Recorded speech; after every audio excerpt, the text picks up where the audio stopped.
can't go on Steam, I've got a laptop. I can't play anything. Well, it says here I can run Farming Simulator, but unless you want to play a co-op match of that, then there's not much point. Look, I'll look it up. Well, we can only try.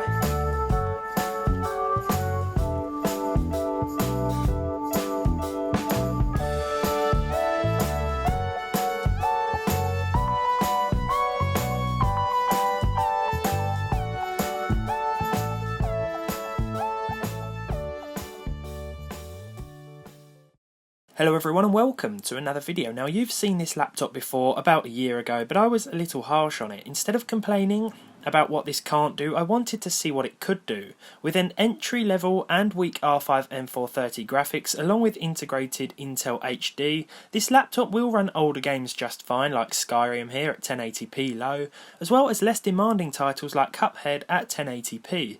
But can you play or even start demanding modern games on both the Radeon R5 and Intel HD 520, the sort of graphics that you may find in some of those cheaper laptops on the market? Well, let's get started. Starting off with the games that ran best, and the Resident Evil 7 demo made for a fairly acceptable experience. Although we couldn't crank the settings up higher than low, the frame rate remained stable with the R5 M430, and you can expect games to run at about 5 to 10 frames per second less with the Intel HD 520. In Overwatch, I was able to keep the resolution scaling at 100% while maintaining close to 40 frames per second most of the time, which felt playable enough. But if you're particularly competitive, the odd frame drop will likely put you off. This can only be said for the Radeon, as the Intel HD graphics return just 29 FPS on average at the same settings, although you'd be best turning down that resolution scale for a more playable frame rate.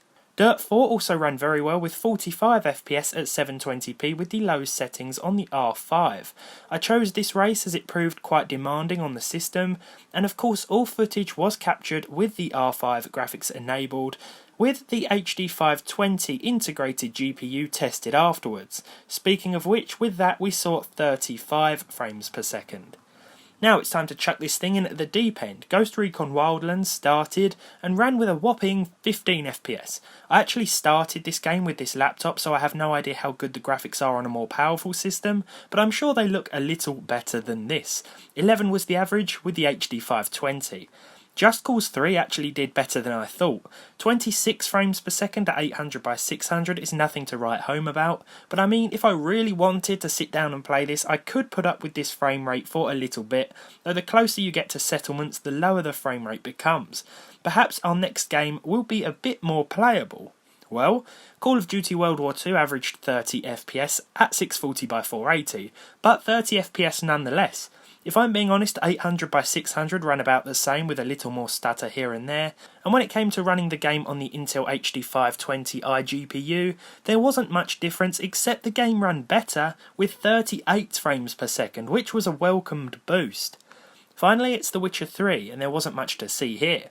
The game is extremely demanding, and while it started on the Radeon R5 and Intel 520, it didn't do very well, averaging way below 20 frames per second both times, with a few graphics mods from the Nexus enabled. To be honest, you're not completely limited on a cheap laptop, even one with either Radeon R5 graphics or Intel HD integrated graphics. If you've got a laptop for work or school and you don't think you can run any games, it's got to be worth at least a try.